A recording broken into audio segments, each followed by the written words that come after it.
На сувязі дзіцячы квартал Новасняцова і Брэсцкая гарадская паліклініка нумар 2. Разам з каардынатарам онлайн-лекцыі гарадскім камітэтам БРСМ удзельнікі імкнуцца высветліць, як засцерагчыся дзецям у неспрыяльную педабстаноўку.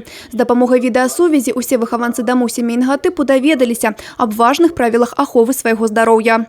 Очень важно ограничивать контакты в период подъема заболеваемости. То есть ограничивать посещение места массового скопления людей, это такие как магазины, какие-то мероприятия увеселительные, до окончания той самой эпидемии либо пандемии. Дети – это молодежь, это наша молодежь, в которую мы должны постоянно где-то вовлекать, постоянно взаимодействовать. Мы должны, условно, находиться в тренде, что молодежь сегодня зачем следит, затем и мы должны следить. Поэтому сегодня мы сделали такую акцию. Ну, то есть это не единоразовая, конечно, акция. Пасля лекцый час падарункаў і галоўнае карысных. У пакетах антысептыкі, маскі і пальчаткі, неабходныя на сёння рэчы.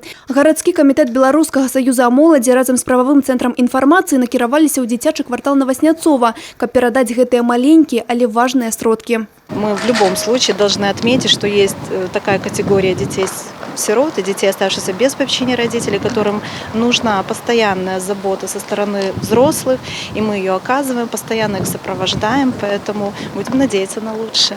У 5 домах сямейнага тыпу Маскоўскага района Брэста выхоўваюцца 34 дзіцяці. Управленне адукацыі района паклапацілася аб тым, каб усе падарункі трапілі да кожнага выхаванца. Мы не остаемся без внимания. Без внимания людей, которым не все равно. Такие люди есть, всегда будут, несмотря ни на какие сложные времена или какие-то ситуации, которые сейчас складываются. Есть просто другие форматы этого общения. Если человек хочет помочь, он обязательно поможет. И не обязательно что-то приносить. Нужно просто приехать, поговорить, улыбнуться друг другу или пообщаться виртуально. Это праздник и для ребенка остается в памяти, и полезно. Дзяржава дапамагае ўсім, хто ўзяў на сябе адказнасць нарадзіць і выхаваць дзіця. У тым ліку і фінансава. Але не менш важная і проста чалавечая ўвага.